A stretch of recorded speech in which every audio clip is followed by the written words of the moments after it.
Okay, a special treat on the Always On podcast, focusing on the theme of Kaizen. And my own personal interpretation of that is change is good. Kai is change, Zen is good. And this was prompted by a recent consultation that I had with one of our coaches, Terry Gronbeck-Jones. Terry has been in the professional development space for going on 30 years, and a big chunk of that has been spent as a performance coach for some of the most respected teams in the financial services space. And one of the things I really admire about Terry is not just the caliber of clients that gravitate to him, but the fact that they never leave. These clients are so enlightened and so inspired by Terry's approach that they don't think in terms of checking boxes or getting to a finish line. They view Terry as being indispensable to their business. And again, Terry and I had a recent consultation that prompted this conversation, and I'm very, very glad to have you on the Always On podcast, Terry. So thanks for being here.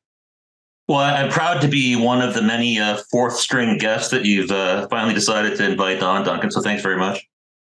Fourth string. No, I think you're higher than that. And, Terry, I get nothing but such incredible feedback from the teams that work with you. And it's not just because of your technical ability. It's just your skills at just developing deep chemistry with these teams. And then you bring me in periodically to just combine our abilities in the areas of strategic planning and branding and refining and optimizing and sometimes reimagining the concept of growth. And in a recent consultation, we talked to a team that you've been working with for, it's got to be years now, right? Yeah. And they're just so respectful.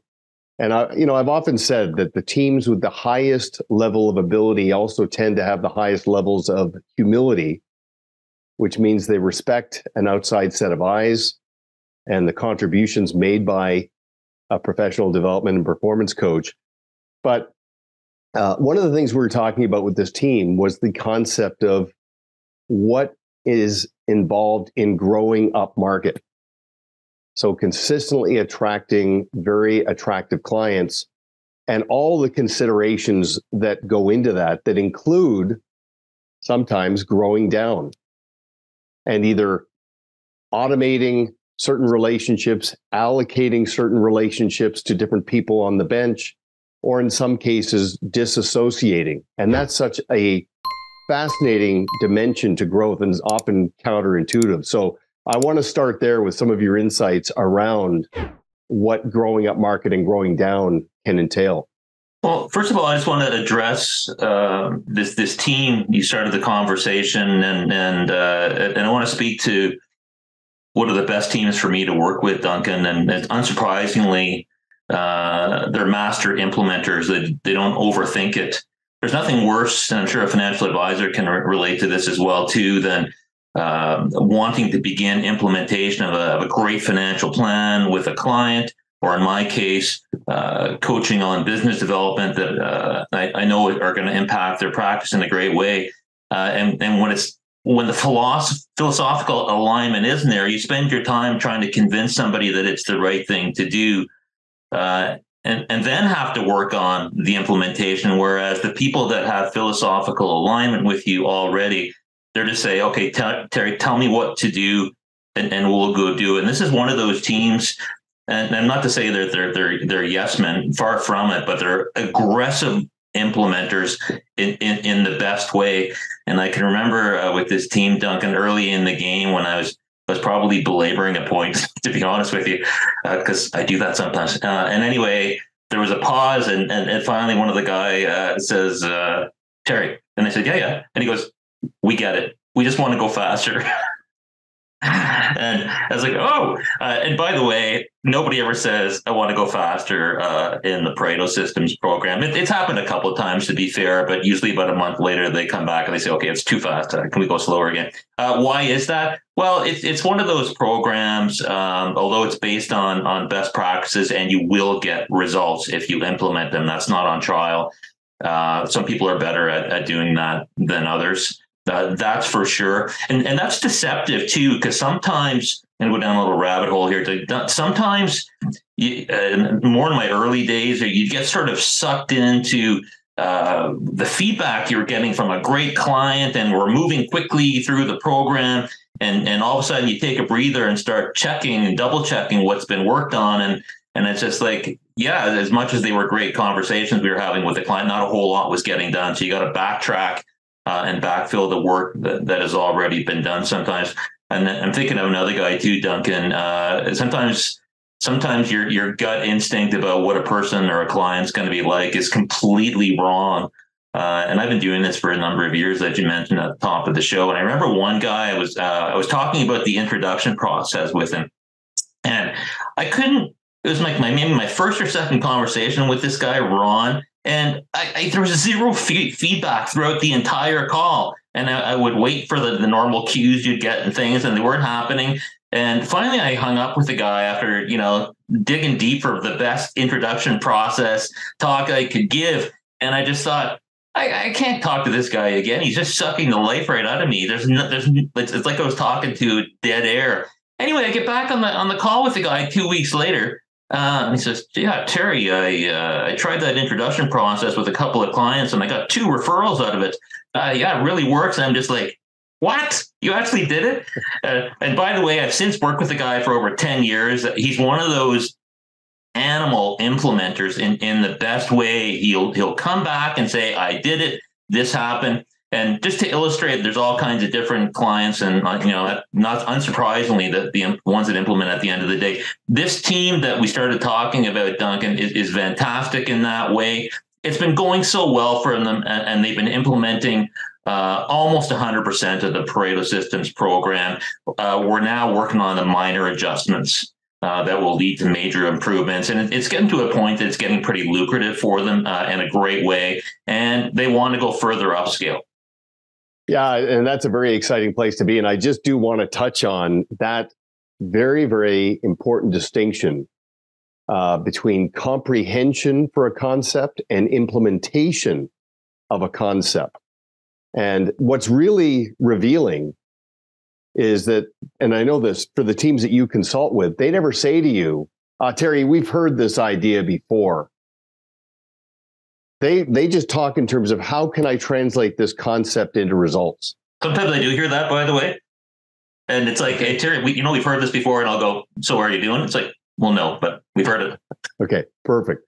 So that's the bridge to implementation. And it's interesting, when we do a gap analysis for a team and we reveal 6 to 8 gaps and we address them, often what happens is it reveals another 6 to 8 gaps.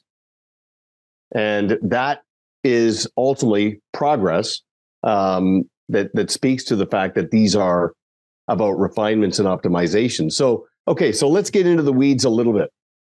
I do want to revisit some of the key points in the concept of growing up market and growing down.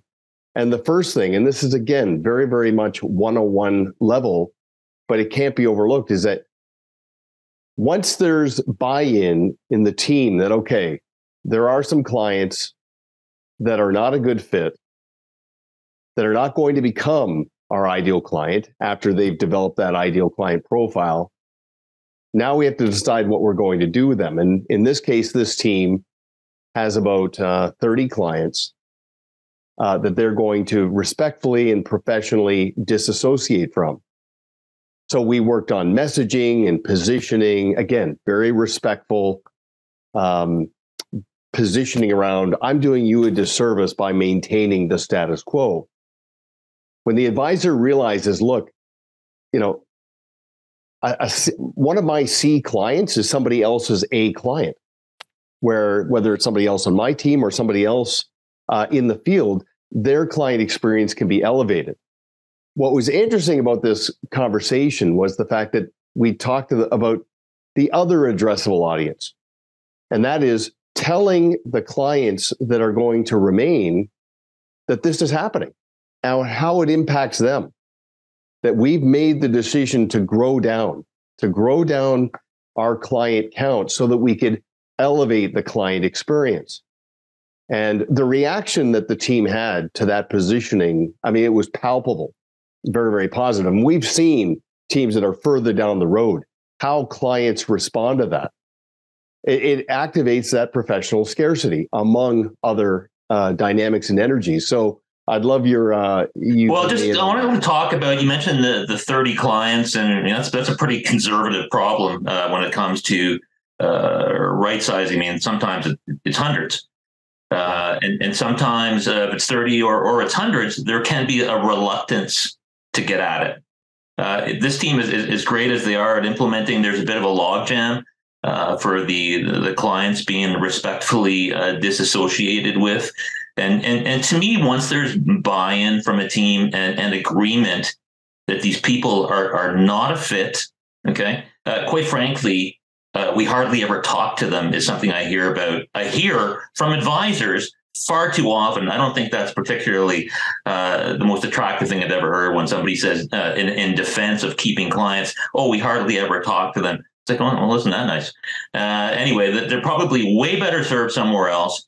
From a branding perspective, they want to go more upscale, but they're carrying around these lower tier clients that don't represent that at all. So to me, the only legitimate reason to be a little hesitant is a revenue one, right? Yes, Terry, it's 2%, but it's my 2%. 100% I get that. But there's even a solution there. There's if you know it has to be done and you're sensitive about the revenue, and again, I get that and I respect that, let's identify how many new AA clients, that's assets and attitude, ideal clients, it would take to equal, X number of C clients or D clients. And usually the math is, it's 30 D clients or 15 C clients or whatever it is. So you pick the ones that are probably going to be better served somewhere else because they are. Some young, hungry advisors got all time in the world for them. You get the letters done. You find out where they're going, of course. Then as soon as you bring on that new AA, you pull the trigger. And those 15 go out. Your new client goes on. And as we said to this team, Duncan, when you were on the call, it's just like a warm breeze going through your bank account. And the neat thing about it is, however many C or D clients you have that you need to deal with, it's not a life sentence. You're going to be done this exercise in about however many new AA clients you have, but it'll be over. You're never going to look back. You're going to say to yourself, why didn't I do this 15 years ago? I can guarantee it. Not only from the freed up time, energy, and resources. And on that note, I want you to think about the sentiment that I'm not even really talking to these people. And when I hear that, I say, well, how about your front lines? And they'll be on the call, of course. And I'll say, Bob and Marcia, are you talking to these people? It's like all the time. They take up more time than any other class of clientele. It's like, well, isn't that interesting? And I said, you know what, Jim? Every time Bob and Marcia are talking to one of these C or D clients calling in, guess who they're not talking to? One of your AA's and AAA's and nurturing that group and leading that group towards advocacy. So I want you to think about that. And I want everybody to think about right-sizing reluctance and the valid reason of revenue and how to address that. So, there's a number of ways you can go about this, but you really have to get at it. And the branding issue, as I mentioned, Duncan, too. You can't go around saying, I deal with a small group of successful families and businesses. If it's not true and you have 150 C clients, well, you can, but you shouldn't do that, right? Right.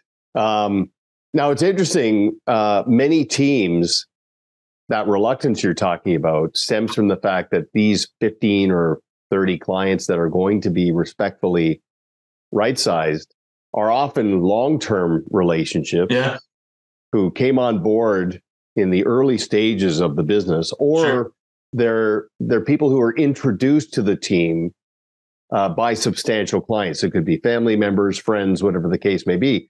And sometimes the reluctance is, that some of those people are noisy, Yep. and it might reverberate back to some adverse perceptions. So how do you address that? So we have in our classification matrix a very special category called AF, and that is a category that is not only for the special relationships of your best clients. Your AA, AAA client calls you and says, "Listen, hoping you'll look after my granddaughter. She doesn't have very much money, but she just started college. It would mean the world if you looked after her." And the correct answer there is, "I can't wait to meet her." Right? She goes into the AF category. That's what it's for. It's also for special relationships, like your college buddy who took you on when nobody else would. But when I'm talking about this with advisors, I say I want you to be very sparing about who you put in there. It's not some catch-all for problems you don't want to deal with. It's for special relationships that aren't going anywhere, like your mother-in-law, your college buddy that's not going, whatever. So when I'm talking about C and D clients, I don't want to be tripping over stories. I don't want you saying, "Yeah, Terry, but this C guy, he helped me, canvas for the orphans when we were in college and blah." And say, "All right, put him in the AF gutter," or whatever it happens to be. Get all those stories out of there and put them in the AF. If they're valid stories, then what you have left is a problem that needs to be addressed. And your question, Duncan, about that reluctance or what might happen is largely an overblown fear, in my experience anyway, and it's seldom manifests. Am I going to say that somebody's not going to call you up and say, "Hey, listen, I thought I've been working with you for 20." It may happen. But Duncan, when we were on that call, this issue came up, and you mentioned that wonderful fact or analogy called a third, and a third. Do you remember that part of the conversation? Maybe you could point that out, because I thought it was terrific for this subject. Well, and I definitely want to do that. I do want to pounce on something that I think is very, very key, because it did come up here and has come up in other consultations, is that, part of the exercise is just revisiting the ideal client profile. Who is the ideal client? Who is the most deserving client? Who is the client where there's zero dread when you see their number on the call display? It's very, very lucrative, and directionally, it's going to be very, very productive and promising. It's common for a lot of these teams to jump to a minimum. And that'll be the top of the criterion in terms of, okay, this is our ideal client. And again, we're very practical, but we, in the spirit of not sounding like every other advisor who talks in terms of minimum and is still living in that mindset of book of business, we'd like to talk about the alignment of interests. What are the complexity of the client's needs now and in the future? What are some of the potential unmet needs that will develop in time? And how does that align with the advisor's value and process? And then, of course, it gets into the socioeconomics, the demographics. So where are they in their life? What stage, what age? What do they do for a living? And what do they aspire to? All of that qualitative is just as important as the quantitative. So we generally say, this is the ideal client, and all of these qualities and elements tend to cascade down to a number. So instead of leading with the number, it's punctuated with a number. And that's just more attractive. And I think it's more easy to conceptualize and socialize in the spirit of advocacy. Now, the concept of the third, a third, and a third generally comes down to, and if, in your mind's eye, you can see that Venn diagram. There's the clients who need you, the clients who deserve you, and right in between, there's the movable middle in the interlude.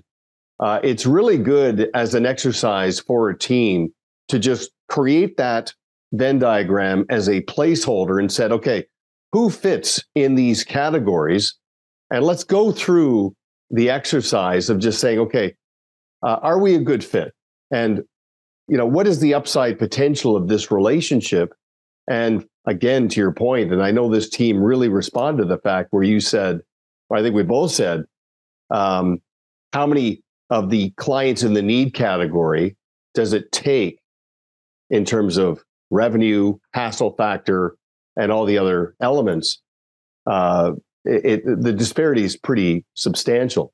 When you mentioned that a third, and a third, I immediately thought of sort of another spin on that. Like, there's so many different, versions of the 80-20. And the third, a third is almost what happens when you respectfully right size, respectfully disassociate with the clients that you need to the C's and D's. And here's the spin on it in this case. About a third, I think that's even probably a little high, may call you and say, listen, what's going on? We don't want to leave, something along those lines. And you're having a conversation with them and you say, well, it's about philosophical alignment. It's where our strategies are going. And they might even say, well, I didn't know that. I mean, we have $2 million at Schwab down the street. Why didn't you say, that actually has happened more times than they care to count. So guess what? They find more money. So let's just call that a third of people that they're, might fight a little in a good way. A third in the middle, you will never hear from them.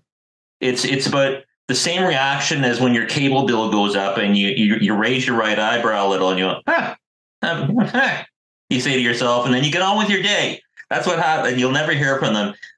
Mark my words on that. And then you might have some people get upset. And again, a third's probably a little high. It might be a handful, if that. Sometimes it's not at all. And listen, if somebody does get their knickers in a knot, as they say across the pond, and they call you, well, address it. And what's this all about?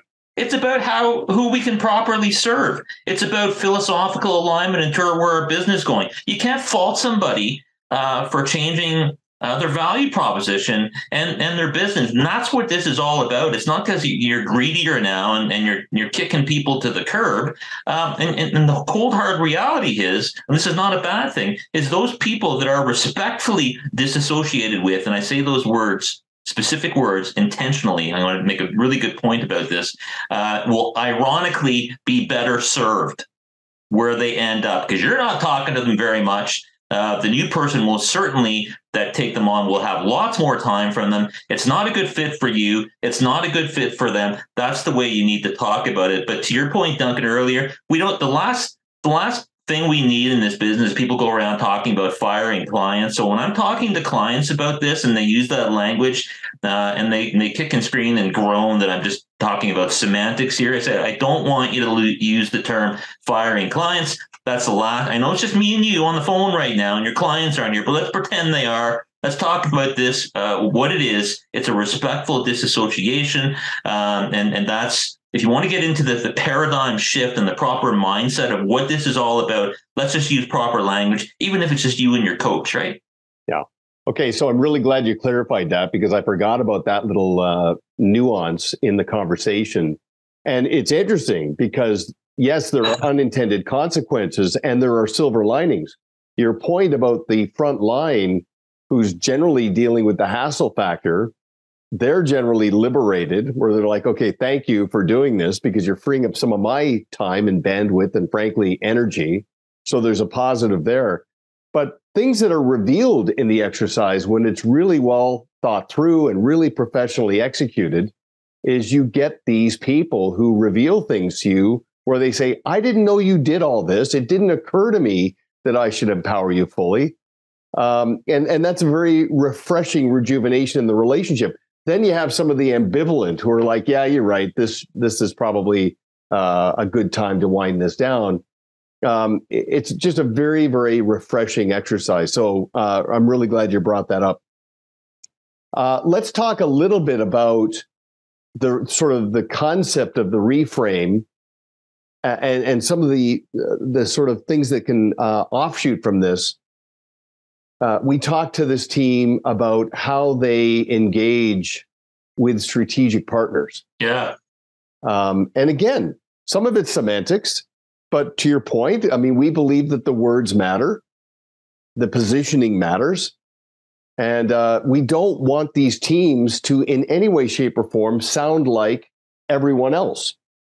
Drawing from the jargon and the lexicon of those who are sort of in the status quo. And the point here is that we're talking about COIs.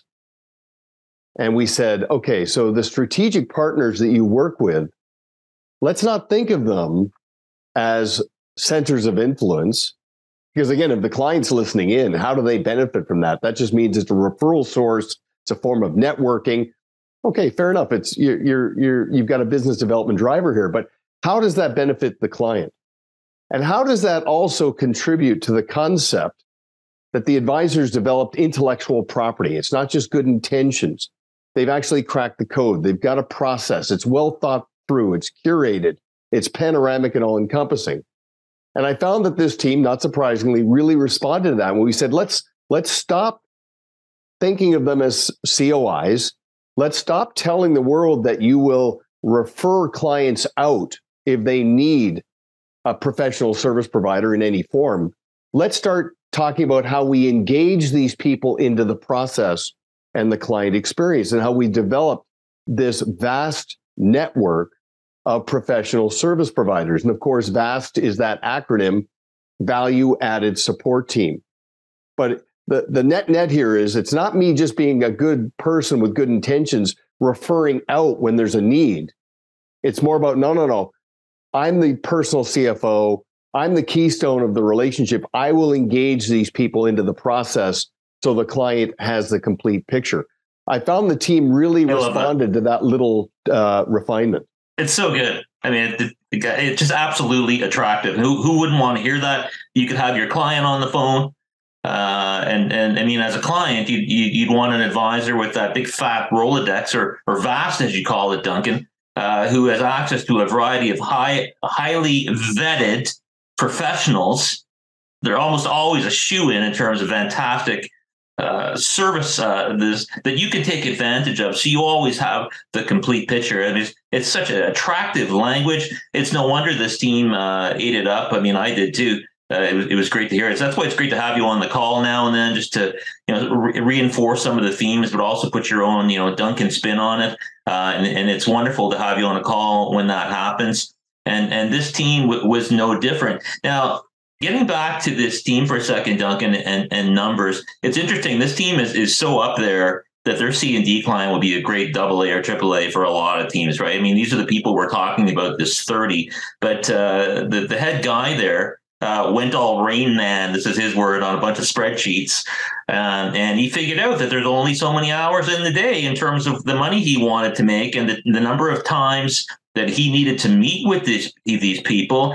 And this is the fun part too, the Rain Man part for him. He goes, because he even factored in the amount of time he would need to spend on their AFs, which is that inner circle of people that are probably not the best fit for you asset-wise, because it's the next generation of the AAAs and AAs. Hey, but listen, that's the cost of doing business, to work with these high-end clients, as you need to work with the people that are intimate to them, even if it may not be a fit. So he figured if there weren't enough hours in the day, and this was spawning this conversation. Now, this team also enjoys a relationship with quite a number of CPAs, and he's a huge fan of Brian Gallery from First Trust. They're devotees, so he's been practicing those philosophies for years. He's got a service matrix, Duncan, for his VAST, if you will, your value-added support team, and he gets prompts on his calendar to reach out and have a social call with these CPAs, or to swing by and drop off, a box lunch one day, just in case the phone's getting a little heavy or whatever the situation happens to be.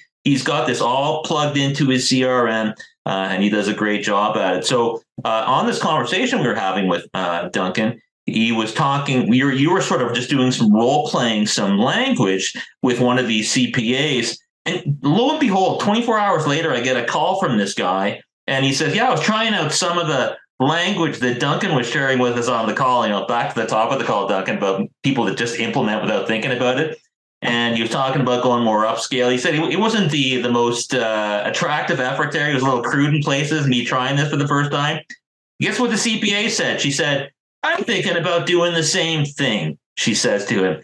And now the hook is set, and he just wants to polish. So we're working on polishing his scripting. I don't know if you remember some of the things you said to him on the call in terms of talking points, Duncan. I seem to recall fish jumping in the boat, and we're kind of a victim of our own success. And it was along those, and it was so good. But anyway, he went out there and tried that within 24 hours. I forgot to share that with you. Oh, that's terrific.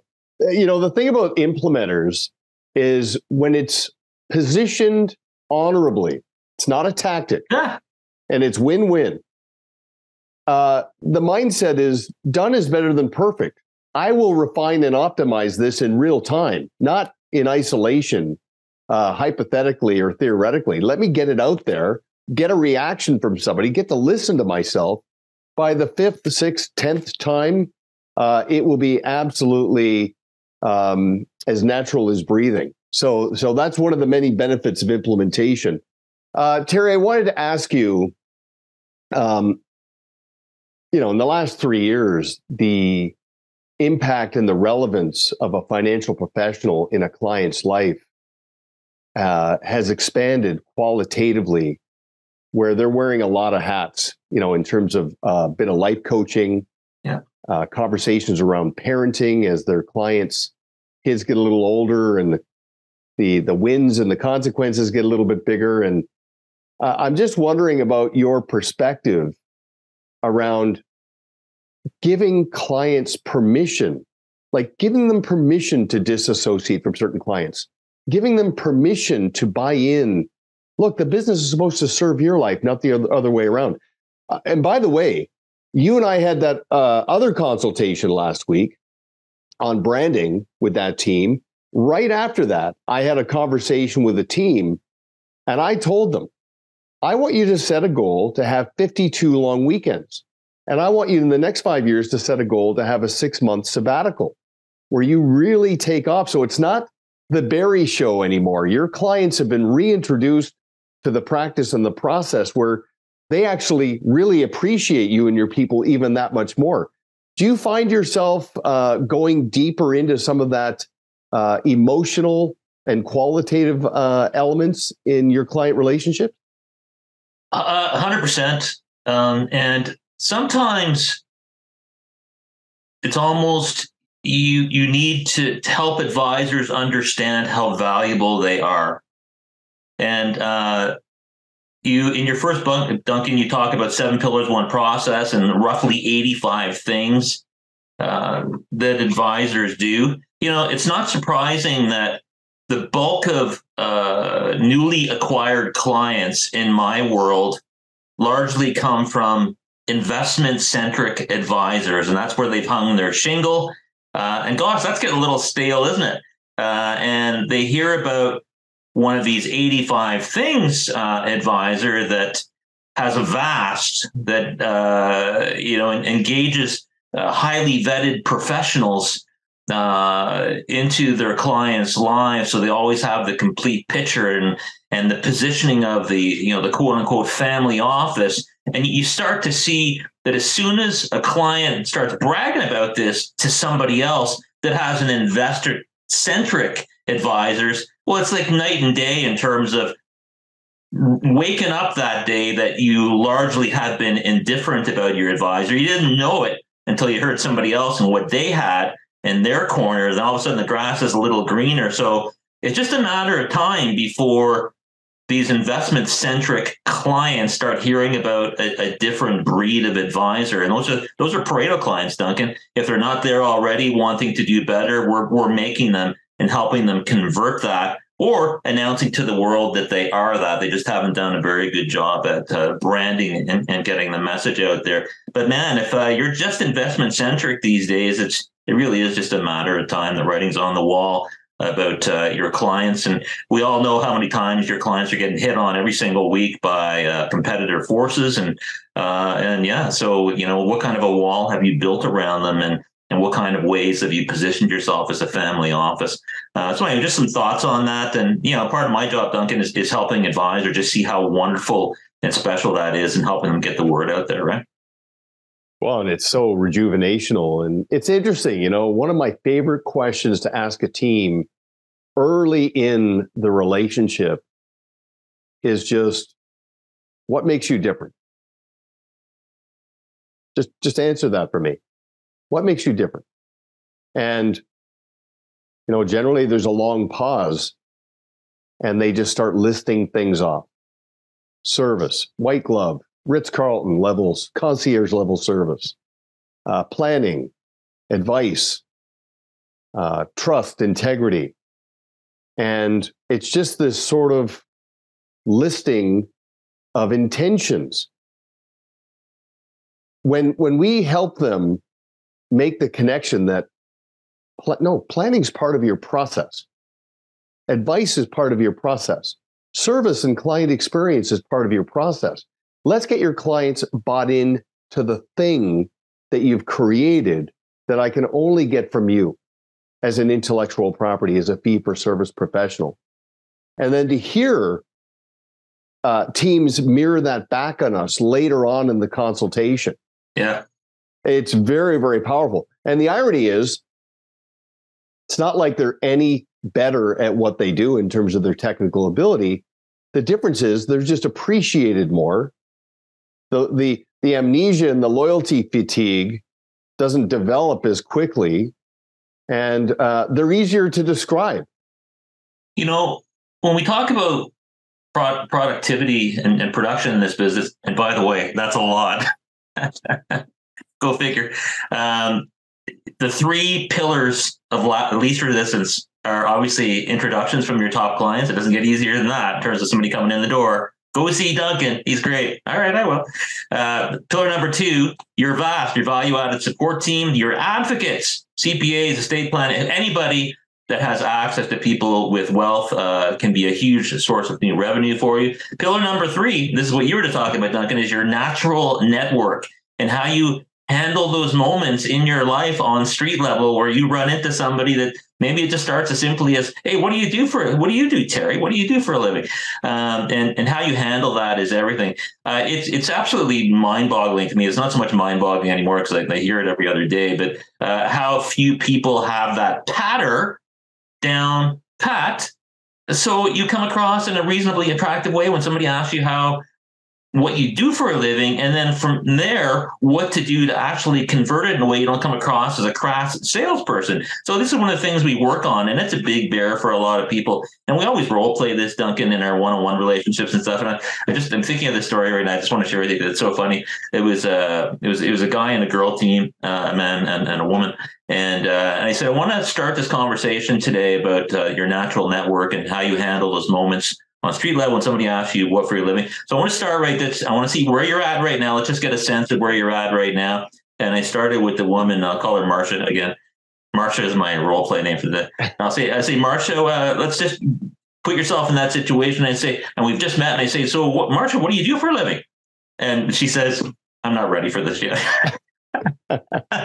It's like, you can't say that. This is a real life role play. You can't excuse yourself and come back a week later when you practice it. And I said, but let's just use this as a teaching moment for how pivotal these moments are. And man, you better be prepared, because you can't say, I'm not ready for this, and then circle back a week later, because the cocktail party will be over, right?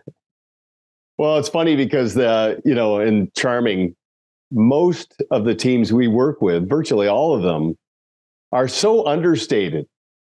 They don't like to toot their own horns. There's no bravado. There's no salesmanship, to your point. And they do tend to be their own best kept secret. And, Marcia, it's like, Marcia, you've had 20 years to work on this. I mean, yeah. You want an hour? Do you want to call me back and That's come up with too something? funny. But it's funny how freeing it is, because they're always good messengers. And correct me if I'm wrong, but didn't you put somebody on the spot like that? And he said, I'm a financial advisor for rich people. Maybe the story where this gentleman, a colleague of mine, actually, but every time she tells the story, I love it. And it was basically this client of hers that knew this prospective client was going to be at this party. He had been sort of dripping on this guy, part of the sales term, for years. Never got any traction, but he knew he was going to be there. And he literally finally got into a corner with the guy, and he says, so I hear you're a financial advisor, like the perfect setup, right? And the guy says, so do you have a minimum? And the advisor, you know what he said? He said, no. And he said, as soon as I said it, I knew it was the wrong thing to say. And it's the last thing an ultra high net worth person hears from a financial advisor. No, I'll take anybody on it. So yeah, you got to be ready for those moments. One of the many things we work on in the Pareto Systems program, we're veering into different areas today, Duncan, but these are all things that tie into our starting point today, which is what it takes to get into that space where you're literally at a point now where you're saying, well, I have these 30 what are now to me C and D clients. And I really want to raise the bar yet again. And I want to get that message out there. I want the people in my VAS to know about who I'm all about now. And I just love that first time that my client tried the language out on a CPA, she literally says to him, we're thinking of doing the same thing. Yeah, it's infectious, right? And there's just so much reluctance to go there. There's such a fear about that unblazed trail, and largely it is unblazed in a lot of sense because people stick in the status quo so many times. But that was his first taste of getting into that sort of trailblazing, and it's like now there's no going back. And since you got on the call, Duncan, they're a whole lot more motivated now to address those 30 clients that need to be respectfully disassociated with. I'm hoping that when we meet next, but I guess it's about a week from now, I'm going to get a good report on that. Because it was getting to the point with me, I kept asking about it, and I said to one of the guys, I said, "Aren't you tired about me asking about this every couple of weeks? I'd be tired of it." Anyway, so you gave a nice breath of fresh air, and that's one of the nice things about having you in on a call. It's like a tag team, right? Yeah, exactly. Put me in, coach. Yeah. But I got to tell you something about that minimum, because I had a consultation with an advisor. He got introduced to a very substantial person, and he called me after the initial phone call with this prospective client, and he had this sort of self-doubt about merit and worthiness to be at this level. And I said to him, "You've earned the right." And obviously the advocate feels the same way, but he felt himself sort of pressing a little bit on the call. And then the prospective client said to him, "What's your minimum?" And he kind of fumbled with that a little bit, and then deferred and said, well, let's get together and we'll get into the weeds on some of these things, follow the agenda and so on." Anyway, I just said to him, I said, when you meet with this prospective client in person, if they spring that on you again, just say your own version of this. Just say, it's a very good question. And I know that's a lot of advisors, how they position themselves. We don't think that way. We don't think in terms of minimums, because we really focus on the lifetime value of the client relationship. We only accept new clients that are introduced to us. We have second and third generation clients. And it's all about fit. If there's compatibility, if there's chemistry over the lifetime of that relationship and the client's evolving needs. So yes, our clients have complex needs. Yes, our clients are pretty far down the track in terms of their assets that they've acquired, but we don't think like that in terms of a minimum. And he did his own version of that with the prospective client, and he said it changed the energy in the room. Totally. I felt better. I could see the prospective client change. He leaned in a little bit more, was a little bit more engaged, and we've been saying this for years, Terry. Who views it as an accomplishment when you bring on a new client? Like, is it you running around your office getting high fives because you closed the deal? Or is it the prospective client celebrating because in their inside voice, they're saying, "Finally, I've found the right team to address my needs now and in the future. Finally, this is what I've been looking for." The energy of an alignment of interest is after the signing ceremony, you're both excited about where it's going. And that is engineered by how you conduct yourself. So never throw a number at anybody when they ask you what your minimum is, that's for sure. Yeah, I know. Good friend of mine, Dan with First Trust, his response is, well, actually, we have no maximums. Oh, that's funny.